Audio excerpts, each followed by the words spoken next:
नमस्कार. डॉक्टर बाबासाहेब आंबेडकर मराठवाडा विद्यापीठ औरंगाबाद यांच्यामार्फत घेण्यात आलेल्या प्री पीएचडी कोर्स वर्क 2024 अंतर्गत प्रत्येक संशोधक विद्यार्थ्यांनी एक सेमिनार सादर करावायचा आहे आणि तो सेमिनार मी या ठिकाणी सादर करत आहे.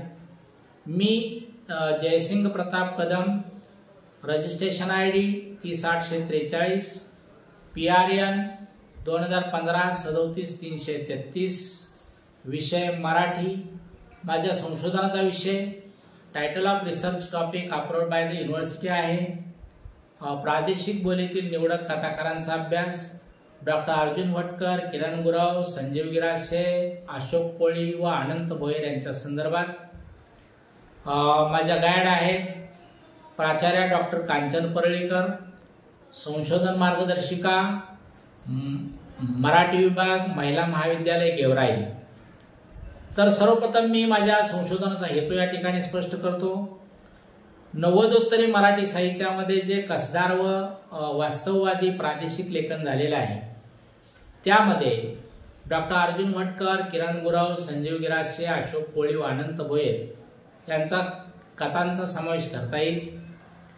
या लेखकाने आपापल्या साहित्य बोलीमध्ये प्रभावी असे लेखन केलेले आहे, परंतु खास संशोधनासाठी त्यांच्या कथा हा या ठिकाणी विषय निवडलेला आहे. डॉक्टर अर्जुन भटकर यांचा जन्म मराठवाड्यातला आणि त्यांनी मराठवाडी बोलीतच लेखन केलेलं आहे. त्यांच्या प्रकाशित साहित्यामध्ये तुंबन, कावळ्याची शुगी, मुक्या जंगलाची गर्जना या 3 कथासंग्रहांचा समावेश आहे. त्यांच्या मुक्या जंगलाची गर्जना या कथासंग्रहास महाराष्ट्र राज्य शासनाचा कैलासवासी पंजाबराव देशमुख पर्यावरण पुरस्कार मिळालेला आहे. तुंबन या कथासंग्रहाला 2007चा गल ठोकळ उत्कृष्ट वाङ्मय निर्मिती पुरस्कार मिळालेला आहे. मुक्या जंगलाची गर्जना एक त्यांचा आगळा वेगळा कथासंग्रह आहे. या कथासंग्रहामध्ये मुक्या प्राण्यांच्या वाचेला भाषारूप देण्याची त्यांची लेखन प्रतिभा अवर्णनीय अशा प्रकारची आहे. त्यांच्या साहित्यामधून दलित व ग्रामीण जीवनाचं दर्शन घडतं.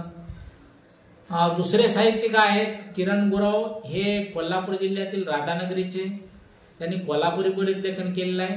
त्यांच्या प्रकाशित साहित्यामध्ये राखीव सावल्यांचा खेळ, श्रीलिपी, क्षुधा शांती भवन, बाळूच्या अवस्थांतराची डायरी या 4 कथासंग्रहांचा समावेश आहे. त्यांच्या बाळूच्या अवस्थांतराची डायरी या कथासंग्रहाला 2021चं साहित्य अकादमीचं पुरस्कार मिळालेला आहे.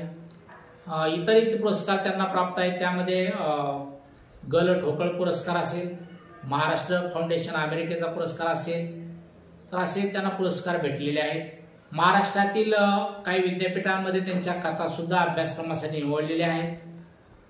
त्यांना साहित्य अकादमीतर्फे अनेकदा कथा वाचन आणि निबंध वाचनासाठी आमंत्रित केलेले आहे. डॉक्टर संजीव गिरासे हे धुळ्यामध्ये वास्तव्य असलेले आणि अहिराणी बोलीत लेखन करणारे प्रसिद्ध लेखक कथाकार आहेत.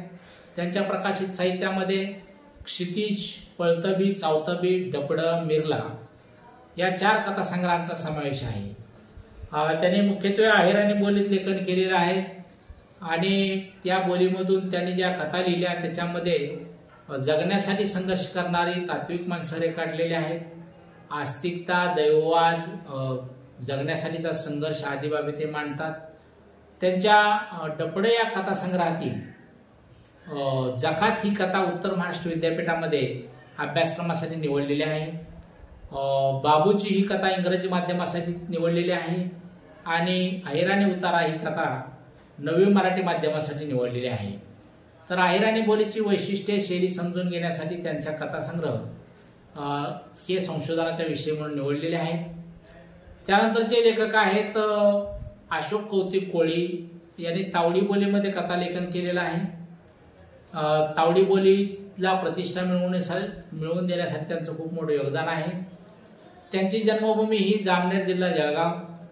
त्यांनी तसं साहित्याचे बाल साहित्य, कथा व कादंबरी हे 3ही साहित्य प्रकार खुबीने हाताळलेले आहेत. परंतु त्यांच्या तावडी बोलीतल्या कथा यामध्ये कूड, सूड, आसूड, उलनवाडी, कडीबंदे 5 कथासंग्रह आहेत. ह्या कथा संशोधनासाठी निवडलेल्या आहेत. अशोक कोळींना तावडी बोली या ग्रंथाला महाराष्ट्र अखिल भारतीय मराठी प्रकाशक संस्था पुणे यांच्यामार्फत उत्कृष्ट ग्रंथ निर्मितीचा पुरस्कार मिळालेला आहे। त्यानंतरचे लेखक आहेत अनंत भोयर यांनी प्रामुख्याने वैदर्भी बोलीमध्ये लेखन केलेलं आहे। त्यांच्या प्रकाशित साहित्यामध्ये मायाजाळ, हराळी, शिराण, गावकुसातले हबकमुड्डे या 4 कथासंग्रहांचा समावेश आहे। तर त्यांना 1993-94चा उत्कृष्ट कथा निर्मितीचा यशवंतराव चव्हाण पुरस्कारही प्राप्त झालेला आहे। त्यांच्या कथा हा संशोधनासाठी विषय निवडलेला आहे। म्हणजे असे समृद्ध लेखन वरील लेखकांनी विविध प्रादेशिक बोलीमध्ये केलेलं आहे, तरी पण अपेक्षित अशी दखल समीक्षकांनी घेतलेली दिसत नाही। तेव्हा अशा वेगवेगळ्या प्रादेशिक बोलीमध्ये लेखन करणारे हरहुन्नरी लेखक भटकर, गुरव, गिरासे, कोळी व भोयर यांची लेखनशैली, त्याच्यानंतर शब्दलालित्य, विचारवैभव, आशय घनता, वाचकांचे प्रबोधन आदी बाबींच्या दृष्टीनं आदी बाबी लक्षात घेऊन सामाजिक, वाङ्मयीन व सांस्कृतिक दृष्टीने त्यांचा अभ्यास करावा। तसेच त्यांनी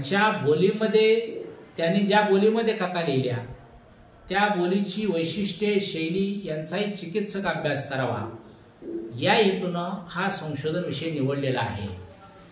आता आपण पाहणार आहोत संशोधनाची उद्दिष्ट काय आहे। तर अर्जुन भटकर, किरण गुरव, संजीव गिरासे, अशोक कोळी व अनंत भोयर यांच्या कथांचा आशय व विषय समजावून घेणे हे संशोधनाचं पहिलं उद्दिष्ट आहे। दुसरं उद्दिष्ट यांच्या कथांचं मराठी वाङ्मयातलं स्थान आणि महत्त्व शोधणं। तिसरं उद्दिष्ट यांच्या कथांमधून वाचकापर्यंत जाणारा संदेश तपासणं। चौथं उद्दिष्ट यांच्या कथांचं राजकीय, सामाजिक व सांस्कृतिक अंगानं अभ्यास करणं। पाचवं उद्दिष्ट आहे की यांच्या साहित्यामधून योजलेली बोली, शैली, शब्द, व्यक्तिचित्रणे, भाषिक विशेषांचा शोध घेणं। आणि 6वं उद्दिष्ट आहे यांच्या साहित्यातून झालेला समाज प्रबोधनाचा शोध घेणं। आता आपण पाहूया संशोधनाचं महत्त्व आणि वेगळेपण। तर मराठीमध्ये असलेल्या विविध बोलींमधून खूप महान साहित्य निर्माण झालेलं आहे। मी निवडलेल्या संशोधन विषयातून मराठवाडी, कोल्हापुरी, अहिराणी, तावडी व वैदर्भी या बोलीतील अनुक्रमे भटकर, गुरव, गिरासे, कोळी व भोयर या प्रसिद्ध ग्रामीण कथाकारांच्या कथांचा परामर्श घेतलेला आहे। त्यामुळे या बोलींचे विशेष वाचक व समीक्षकापर्यंत पोहोचवण्याच्या दृष्टीनं या संशोधन विषयाचं महत्त्व आहे।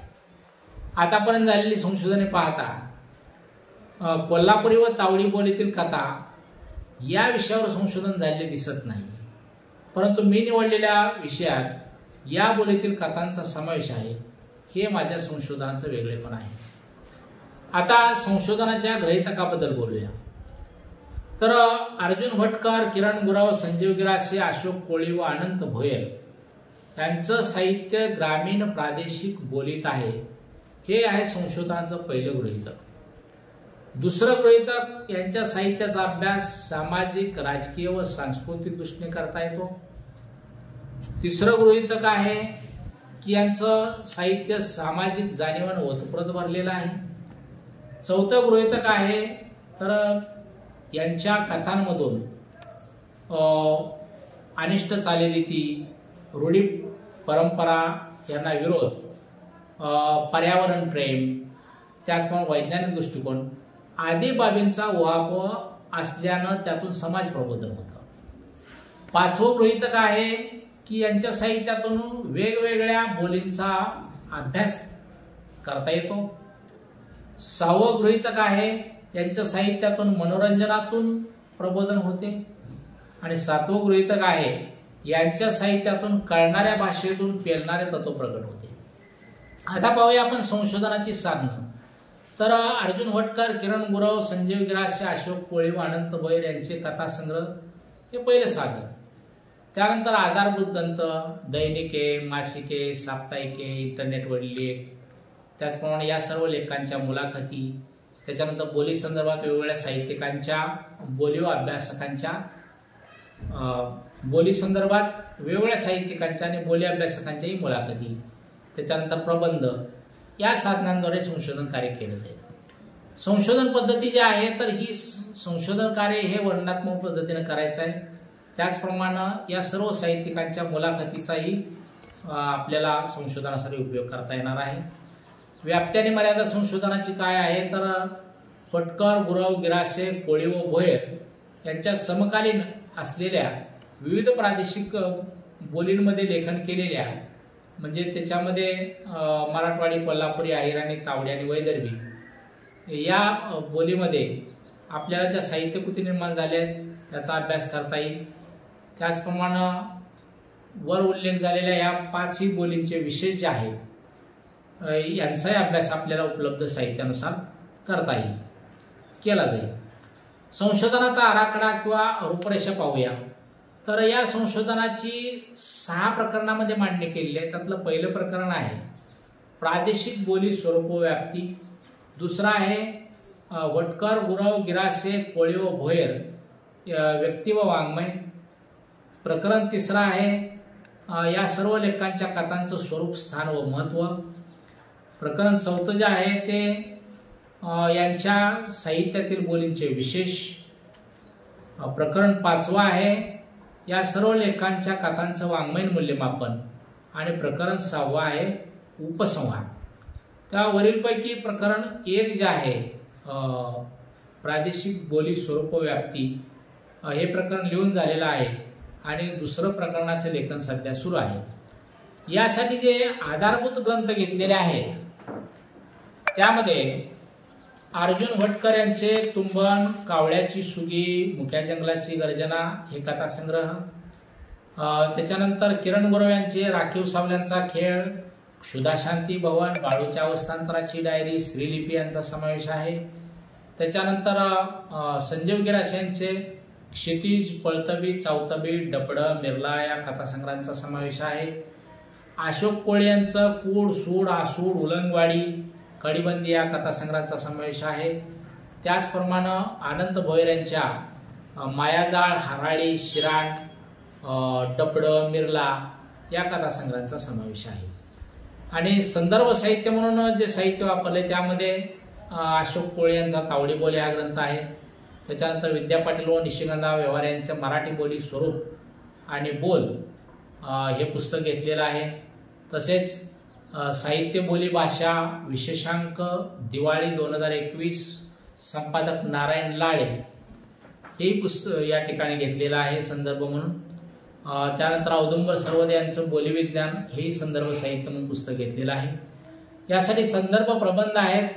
तर मराठवाड्यातील निवडक कथाकार व त्यांचे प्रादेशिक वेगळेपण, मनोहर जगडू सुरवाडे, त्याच्यानंतर खानदेशातील अहिराणी लोककथा, संहिता संकलन व चिकित्सक अभ्यास भटू गंगाराम वाघ, मराठी प्रादेशिक कादंबरीतील सामाजिक चित्रण प्राध्यापक सौ निलांबरी मंडपे.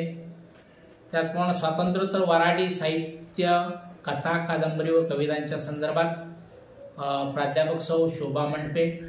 वराडी बोली व तिच्या स्वरूपाचा चिकित्सक अभ्यास रावसाहेब काळे. तर हे जे संशोधन कार्य आहे हे वेळेत पूर्ण करण्याचा मानस आहे. साधारणपणे 31 जानेवारी 2025 पर्यंत हे संशोधन पूर्ण करण्याचा मी प्रयत्न करणार आहे. आपण वेळ दिल्याबद्दल, ऐकून घेतल्याबद्दल खूप खूप धन्यवाद.